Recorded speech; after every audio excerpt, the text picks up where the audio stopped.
Hello guys, good morning. আশা করি সবাই খুব ভালো আছো। আর আমিও চলে এসেছি আরও একটা নতুন ভিডিও নিয়ে। সকাল সকাল চলে এসেছি রান্নাঘরে। এখন দুপুরের লাঞ্চের জন্য সব রেডি করছি। সকালে আজকে ব্রেকফাস্টে সেরকম কিছু করিনি, মানে রুটিটা যেটা আমি সবসময় করে থাকি সেটা আজকে আর করিনি। তার কারণ হচ্ছে আজকে আমি আর মা একটুখানি টুকটাক শপিং করতে বেরোবো, ওর জন্য যতটা সম্ভব তাড়াহুড়ো করে আজকে রান্নাবান্না করছি। মিন্টু তো অনেক সকালে বেরিয়ে গেছে, আর সোনার জন্য একটুখানি ব্রেকফাস্টে গোলা রুটি করছে। আজকে ঝাল গোলা রুটি না, মিষ্টি গোলা রুটি। আর যখন এইভাবে আমি ব্যাটারটাকে গুলছিলাম, সোনাই বলছে যে কি করছো? আমি বললাম তোর জন্য সেরিলাক গুলছি, তোকে আজকে সকালে সেরিলাক খাওয়াবো।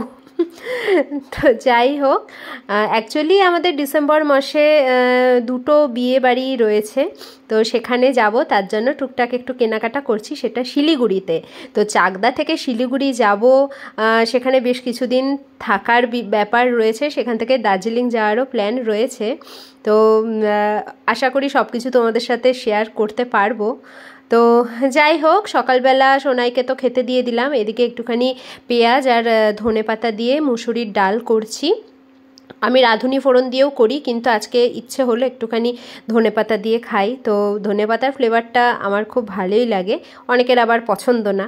তো যাই হোক, এইভাবে কিন্তু আমার মা রান্না করে, বেশ ভালো লাগে ডালটা খেতে। আর এখানটায় আজকে একটু অমলেট করে ঝোল করব।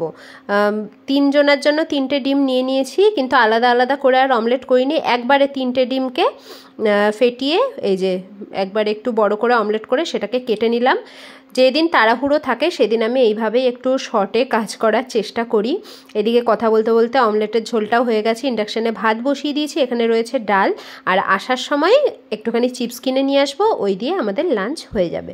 তো এই যে চলে এসেছি, আর রাস্তায় বেরিয়ে আমার প্রথমে মনেই ছিল না যে ভিডিও করব। হাটের সামনে এসে মনে পড়েছে এটা হচ্ছে আমাদের চাকদা হাট। অনেকেরই ধারণা যে হাটের জিনিসপত্র ভালো হয় না, রিজেক্টেড হয়, তো সেটা কিন্তু একেবারেই না। দেখে শুনে কিনতে পারলে ভীষণই ভালো জিনিস এখানে পাওয়া যায়। এখান থেকে কিন্তু বেশ বড় বড় দোকানেও মালপত্র যায় এখান থেকে।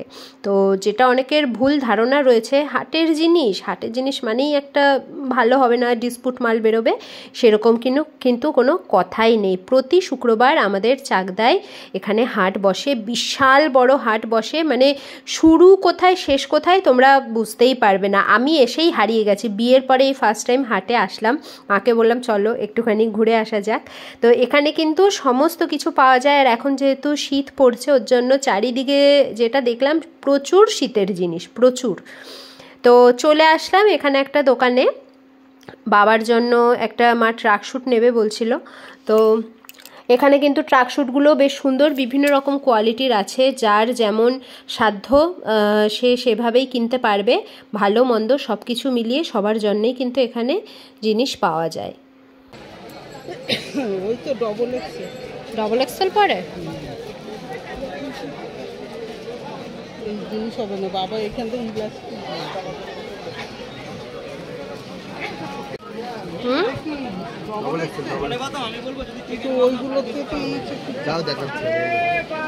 না না, মানে কি বলতো, উনি একটু লুজ পরে, বুঝেছো? হ্যাঁ, এটা তো ধরো স্ট্রেচেবল হয়ে ঠিকঠাক হবে। দেখো তাহলে বুঝতে পারবে। এই দেখো, এই ঘেরটা দেখো কত ইঞ্চি আছে, ঘেরটা দেখো, আর কিচ্ছু দেখতে, আর এখানে ফুল প্লেট ছিল, এই জন্য নিয়ে নাও, দুটো কালারই ভালো কালার। তারপরে কিছুক্ষণ আমি আর মা মিলে হাটটা একটু ঘুরে দেখছিলাম, খুব ভালো লাগছিল। অনেক বছর পরে আসলাম, বিয়ের পরে প্রায় 16 বছর পরে হাটে এসে বেশ ভালোই লাগলো, আর প্রচুর মানুষের কিন্তু ভিড় ছিল। আর তারপরে চলে এলাম ব্লাউজ কিনতে, আমার একটা ব্লাউজ লাগবে, তো যে শাড়িটা আমি বৌভাতের দিন পরবো সেই শাড়িটার জন্য।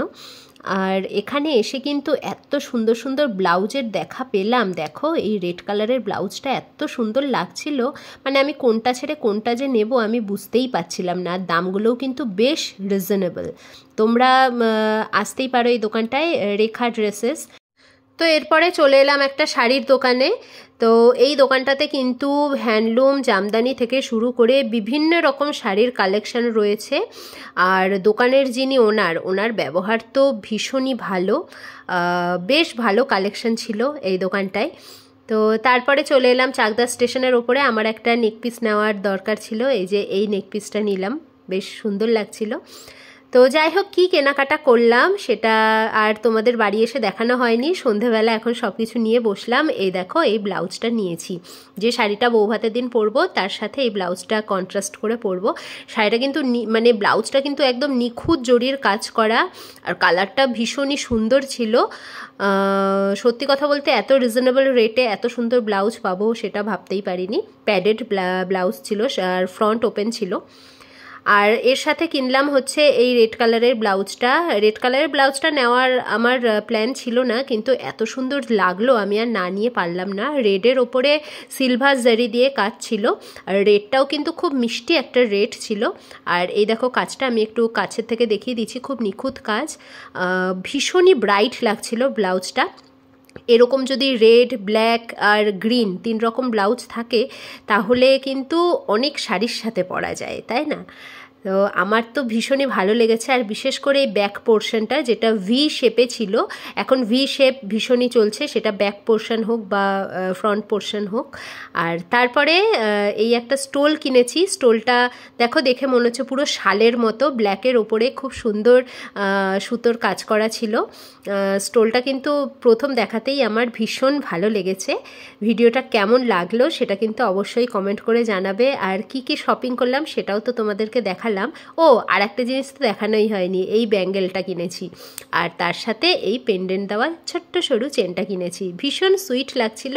আর এই পেন্ডেন্টে জানো তো বেশ এডি স্টোন দেওয়া রয়েছে, যেটা খুব গ্লসি লাগছিল। ক্যামেরায় যতটা পারছি আমি দেখানোর চেষ্টা করছি। তো ভিডিওটা কেমন লাগলো আর শপিংগুলো কেমন লাগলো সেটা কিন্তু অবশ্যই কমেন্ট করে জানিও। দেখা হবে আরও একটা নতুন ব্লগে। সবাই ভালো থেকো, সুস্থ থেকো, টাটা।